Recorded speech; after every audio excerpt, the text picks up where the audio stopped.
Backstage, the air suddenly turned heavy. A 350-pound bodyguard stepped forward, blocking Bruce Lee's path. Clint Eastwood watched silently from the corner. One wrong move, one moment of ego, and what happened next wasn't a fight.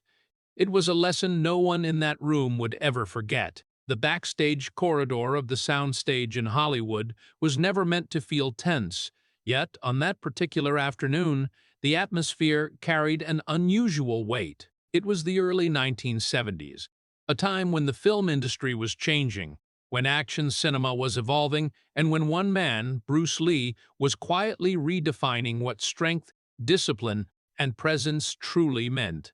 The production team had gathered for a special demonstration event, where Bruce had been invited to showcase his martial philosophy and movement techniques for actors, stunt coordinators, and producers. Word had spread quickly because Bruce Lee was no longer just a martial artist.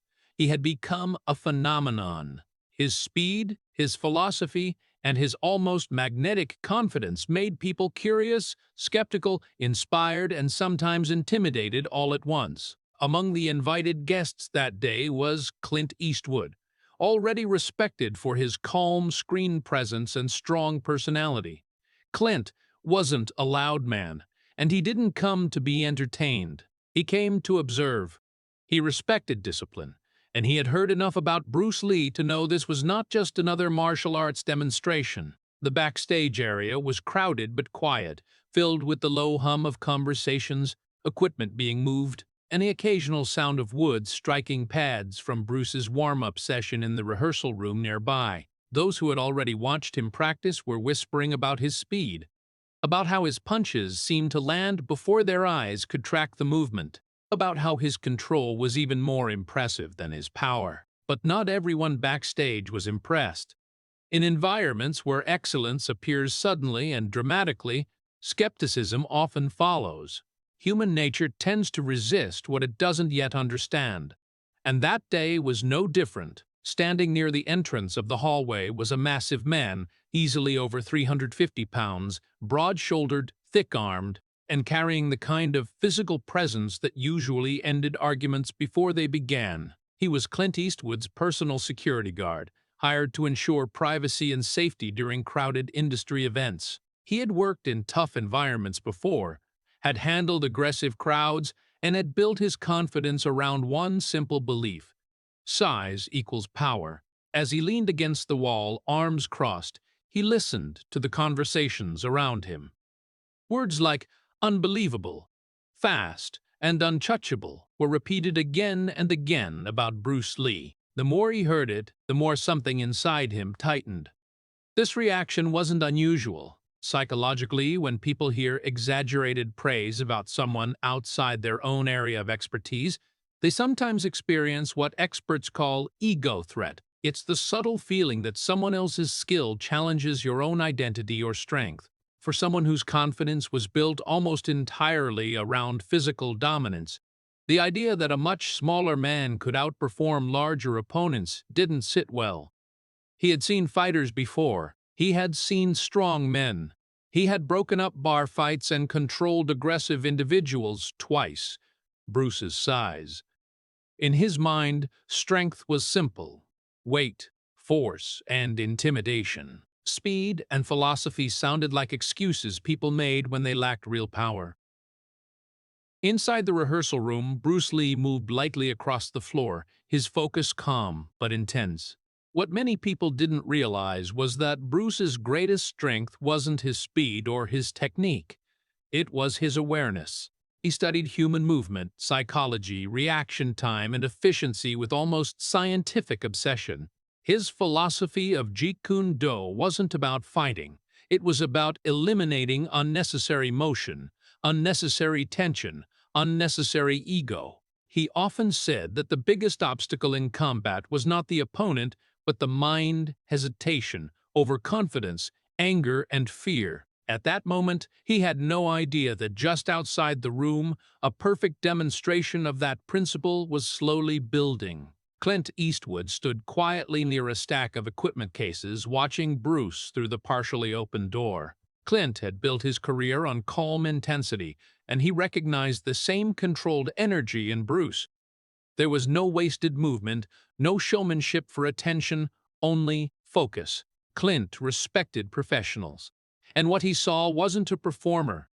It was a craftsman. That quiet respect would later become important, because what happened next was not a staged moment, not a performance, but a raw example of human behavior under ego pressure. As the demonstration break began, Bruce stepped out into the hallway, wiping his hands with a towel. He greeted people politely, smiling, answering questions, and speaking with humility. Despite his growing fame, he treated everyone with equal respect. Assistants, crew members, and actors alike. This was another part of his philosophy. Confidence without arrogance. But confidence, when seen from the outside, is often mistaken for superiority, especially by those already feeling challenged.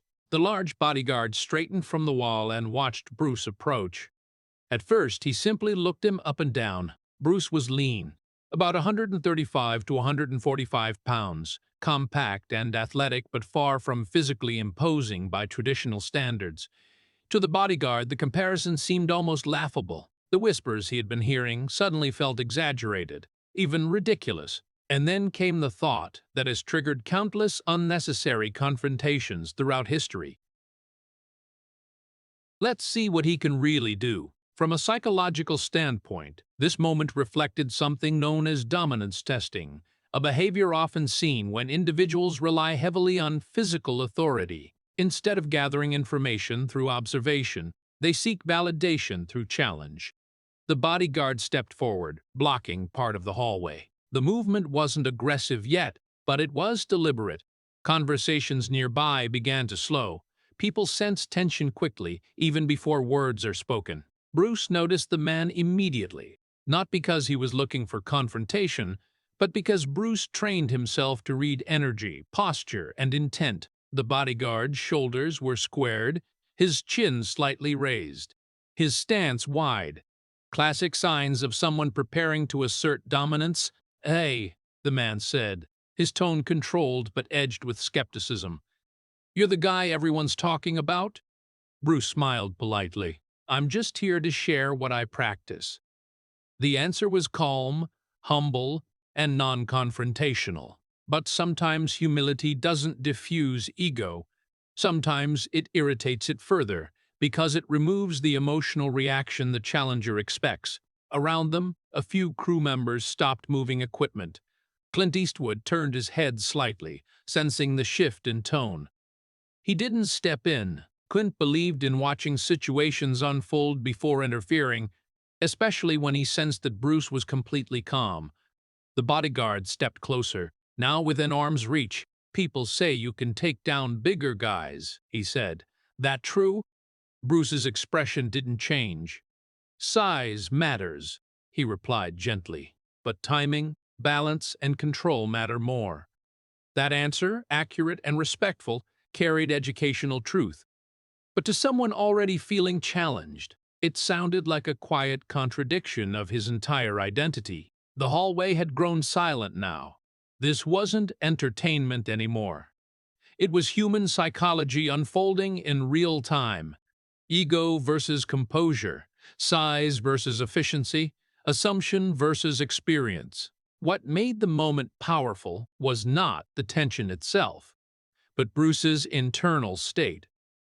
Years of training had taught him that the goal of martial arts was to avoid conflict whenever possible.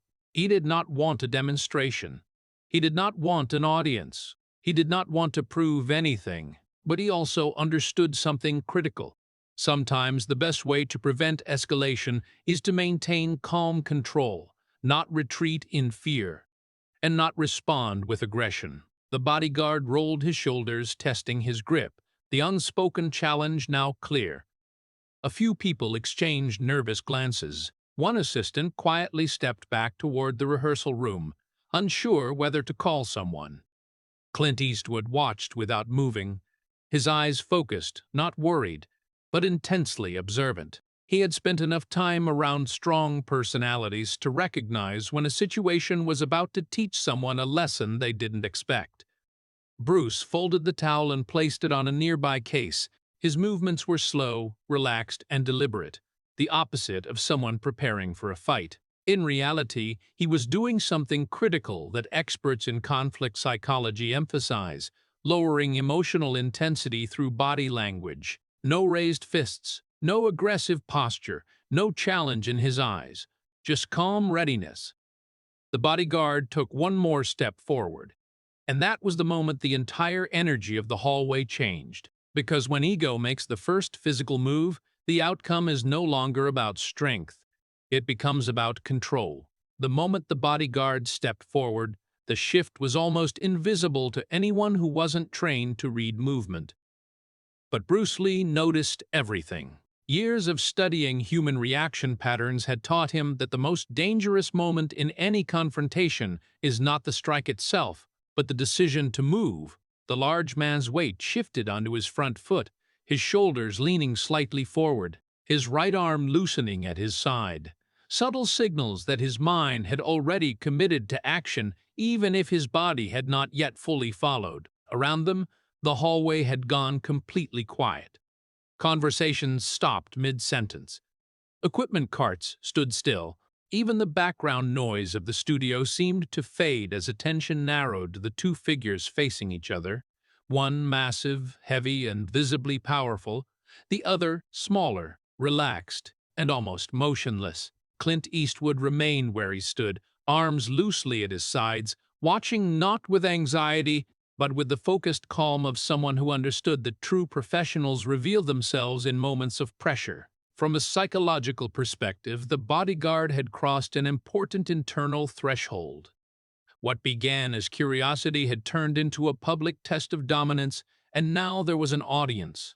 This is where human behavior becomes dangerous, because once a person feels observed, backing down feels like losing status.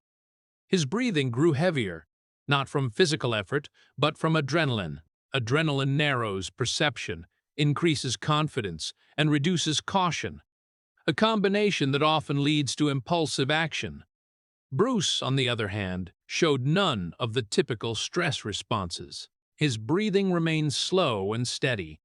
His eyes were soft, not locked aggressively on the man's face, but observing the whole body. This technique, often called soft focus awareness, allows faster reaction because the brain processes full body movement instead of waiting for a specific strike. "Let's see your timing," the bodyguard said, his voice louder now, performing for the invisible audience around him. Bruce did not respond verbally. One of the core principles he followed was that talking often escalates ego, while silence reduces emotional fuel. Instead, he shifted his stance slightly, not into a dramatic fighting pose, but into a natural position that aligned his balance. To an untrained observer, he still looked relaxed. To someone experienced, he now looked like a coiled spring without visible tension. This difference is important. Most people associate readiness with visible force, clenched fists, tightened muscles. But Bruce had trained himself to eliminate unnecessary tension because tension slows reaction time. The bodyguard made the first move. It wasn't a full attack, not yet. He reached forward quickly with his left hand, attempting to grab Bruce by the shoulder, a controlling gesture rather than a strike. In his experience, physical dominance began with contact, with establishing control over the other person's space. But what happened next occurred so quickly that several people later disagreed about the exact sequence. Bruce did not step back. He did not push forward. Instead, his body shifted slightly to the side, a movement so small it looked almost like a natural adjustment. At the same time, his right hand intercepted the incoming arm with a sharp, precise motion, redirecting the force rather than blocking it. This is where Bruce's philosophy became visible in real time: interception over resistance. Instead of meeting strength with strength, he changed the direction of the force, causing the bodyguard's own momentum to pull him off balance. Balance in human movement is more important than strength. A person who weighs 350 pounds is powerful when stable, but once their center of gravity shifts unexpectedly, their size works against them. The hallway audience saw the big man's upper body lurch forward slightly, his feet scrambling to adjust. Before he could recover, Bruce stepped in, not aggressively but efficiently, and delivered a short, controlled push to the man's chest, combined with a low foot sweep that disrupted his base. The result was shocking, not because it was violent, but because it looked effortless. The bodyguard stumbled backward 2 full steps, his weight crashing into a stack of padded equipment cases that stopped his fall. Gasps echoed in the hallway. No dramatic strikes, no flurry of punches, just timing, structure, and physics applied with precision. Clint Eastwood's expression didn't change much, but his eyes narrowed slightly, the look of someone who had just seen real skill, not performance. The bodyguard stood upright quickly, his face flushed, more from embarrassment than pain. This is another critical human factor.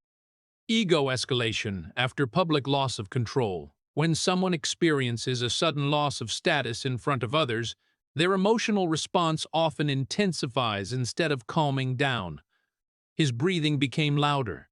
His shoulders tightened. Now the situation was more dangerous than before, because the confrontation was no longer about testing. It was about recovering pride. Bruce raised one hand gently, palm open. "You're off balance," he said calmly. "Relax your shoulders." It was not a taunt, it was instruction. But in emotionally charged situations, advice can feel like humiliation. The bodyguard's jaw tightened. He stepped forward again, this time faster and with more force, attempting a full 2-handed grab. From the outside, it looked powerful, overwhelming, unstoppable.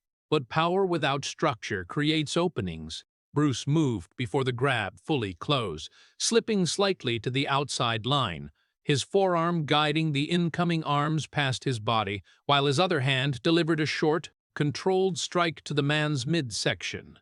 Not a damaging blow, but a sharp shock to disrupt breathing and posture. At the same moment, Bruce angled his hip and redirected the man's forward momentum downward. The second loss of balance was worse than the first. The bodyguard dropped to one knee, catching himself with his hands before hitting the floor fully. This time, the hallway was completely silent. No whispers, no movement, just the sound of heavy breathing and the faint hum of studio lights. What people were witnessing was not a fight. It was the collapse of a common illusion. That size alone determines outcome. Bruce stepped back immediately, increasing distance. This detail mattered. Many fighters make the mistake of pressing advantage, which escalates conflict. Bruce's goal was control, not victory.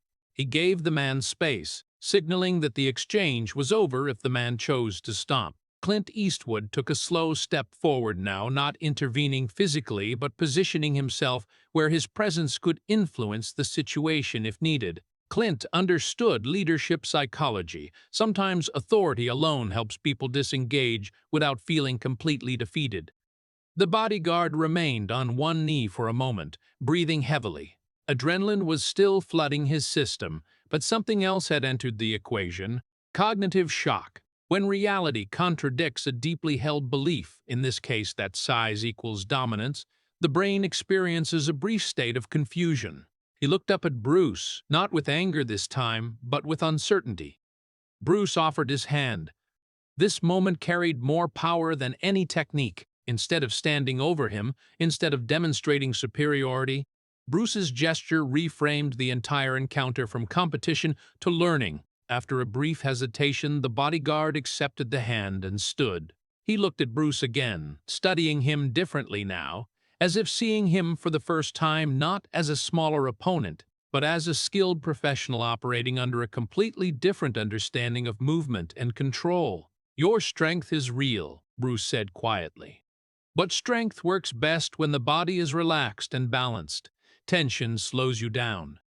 This was education, not criticism. Around them, the tension in the hallway began to release. People moved again. Someone let out a quiet breath. They didn't realize they had been holding. Clint Eastwood approached. giving Bruce a small nod, the kind of acknowledgement professionals give each other without words. What made the moment significant was not the physical exchange, but the behavioral lesson unfolding. The bodyguard had entered the interaction from a position of ego, assumption, and public dominance. Bruce had responded with calm regulation, efficiency, and respect. Research in performance psychology shows that individuals who maintain emotional control under pressure outperform those driven by adrenaline and pride. Bruce had demonstrated exactly that principle. The bodyguard rolled his shoulders slowly, testing his breathing. "You didn't even try to hit me hard," he said, the edge in his voice gone. Bruce shook his head slightly. "Fighting is easy. Control is harder." That sentence lingered in the air longer than any physical move, because in that hallway, the real lesson had nothing to do with martial arts. It was about emotional regulation, about efficiency over force, about humility in the presence of greater skill. Clint Eastwood looked at the bodyguard and said calmly, "Looks like you just got a private lesson." A few quiet laughs broke the remaining tension, but they weren't mocking. They were relieved. The situation had transformed from confrontation into learning, something rare in high-ego environments. As Bruce picked up his towel again and prepared to return to the rehearsal room, the hallway energy had completely changed.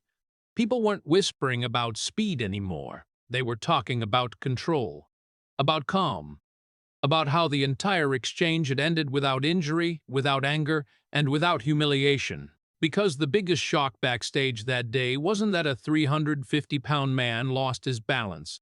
The real shock was how quickly ego lost to composure, and the lesson from that moment was only beginning to sink in. After the tension in the hallway faded, and people slowly returned to their work, the atmosphere didn't return to normal. It became quieter, more thoughtful. What had just happened wasn't dramatic in the traditional sense. There had been no knockout, no shouting, no chaos.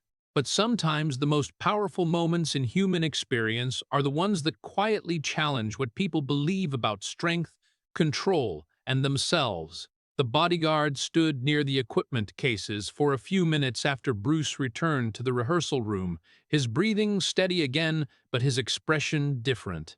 The confidence he carried earlier was still there, but it had changed form. It was no longer the rigid confidence of size and intimidation. It was the beginning of something deeper, awareness.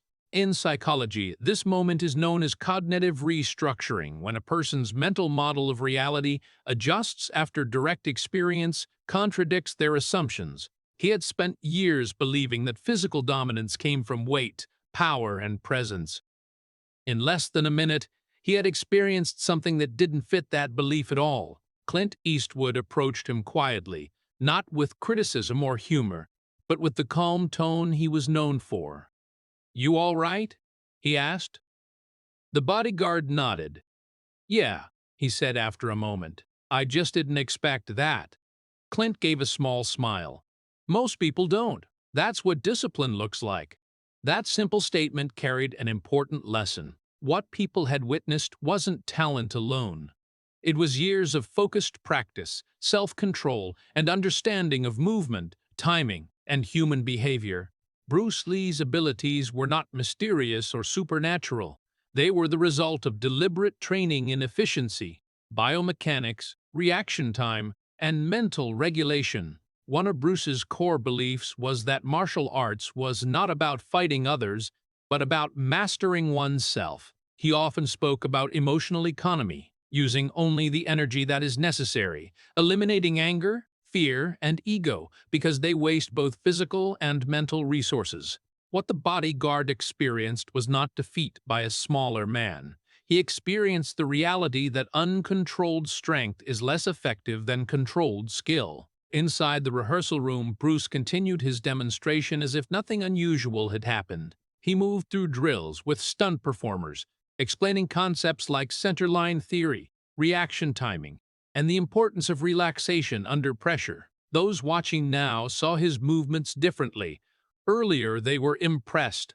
Now, they understood. There is a difference between entertainment and mastery. Entertainment shows power, mastery shows control. One stunt coordinator later explained that what stood out most was not Bruce's speed, but how calm he remained even when others tried to increase intensity. That calmness is supported by modern neuroscience. When a person keeps their breathing steady and avoids emotional spikes, the brain's decision-making center, the prefrontal cortex, stays active. But when adrenaline and ego take over, the brain shifts into reactive survival mode, reducing precision and increasing mistakes. Bruce had trained himself to stay in the thinking state even under physical pressure. Meanwhile, the bodyguard remained outside for a while, replaying the moment in his mind. This reflection process is critical in learning. Instead of blaming circumstances or dismissing the experience, he was analyzing what happened. He remembered how his own shoulders had been tight, how he had leaned forward, how quickly he lost balance once his weight shifted. For someone whose job depended on physical control, the realization was important. Size gave him presence, but it also created inertia. If his balance was broken, his own weight worked against him. Later that afternoon, when Bruce finished the session and stepped back into the hallway, the bodyguard approached him again, but this time his posture was different. His shoulders were relaxed, his tone respectful. "Hey," he said, "earlier I came at you wrong." Bruce smiled gently. "You came with tension." The bodyguard nodded. "Can you show me what I did wrong?" That question marked the real turning point. The moment ego transforms into curiosity, learning begins. Bruce set his towel down again and spent the next several minutes showing him simple principles. How to distribute weight evenly, how to keep knees slightly flexible, how to relax the shoulders so reaction speed improves. He explained something that many people misunderstand about strength. Muscle tension slows movement. True power comes from relaxed speed combined with correct timing. The bodyguard practiced shifting his stance, surprised at how unstable he felt when trying to relax instead of brace. Around them, a few crew members watched quietly, not out of curiosity anymore, but out of respect. What could have been a humiliating moment had become a private lesson in growth. This interaction reflected something important about Bruce Lee's character. He never tried to prove superiority. He believed that knowledge should be shared, not used to dominate others. Many high-level performers across different fields share this trait. They focus on improvement rather than comparison. In human behavior studies, this is known as a growth mindset, the belief that ability can be developed through learning rather than defended through ego. By the time the brief coaching ended, the bodyguard's earlier embarrassment had transformed into appreciation. Clint Eastwood watched the exchange from a short distance. Later, he would mention to someone on the production team that the most impressive part of the day wasn't the physical skill. It was Bruce's restraint. Clint had worked with many strong personalities in Hollywood, and he knew how often pride turns small situations into conflicts. What he saw instead was emotional discipline. That quality, more than physical ability, was what separated professionals from performers. As the day wrapped up and people began leaving the studio, the story of the backstage incident quietly spread, but not as a fight story. No one described it as a confrontation or a takedown. They described it as a lesson. A moment where a large, powerful man learned that control beats force. A moment where a world-class martial artist demonstrated humility instead of dominance.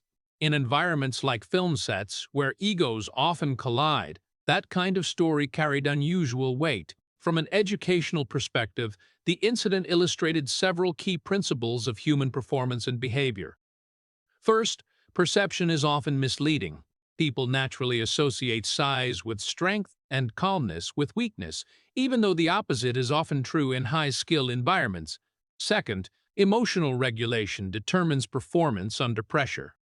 The bodyguard's initial tension reduced his balance and reaction speed, while Bruce's calm state allowed precise timing. Third, ego interferes with learning. Only after the bodyguard shifted from proving himself to asking questions did improvement become possible. And finally, respect de-escalates conflict. Bruce's refusal to embarrass or dominate turned a potentially volatile situation into a constructive experience. Years later, stories like this contributed to Bruce Lee's reputation not just as a martial artist, but as a teacher of philosophy and human potential. His message extended beyond combat. Be adaptable, stay relaxed under pressure, remove unnecessary tension from both body and mind, and focus on efficiency rather than force. Modern performance training, law enforcement tactics, athletic coaching, and even corporate leadership programs now emphasize similar principles: calm decision-making, controlled response, and awareness over reaction. But perhaps the most human part of the story was what happened after everyone left. As Clint and his bodyguard walked toward the parking area, the big man said quietly, "I always thought power meant being the biggest guy in the room." Clint replied, "Power is being the calmest one." That sentence captured the entire lesson of the day. Because true strength isn't loud, it doesn't need to prove itself. It doesn't react to ego, it stays balanced, aware, and controlled even when challenged. The backstage shock that day wasn't that a smaller man handled a larger one. The real shock was how quickly composure defeated ego, and how one moment of humility turned a confrontation into growth. So here's the question that stays long after the story ends. When pressure hits and your ego is challenged, will you react with force or respond with control?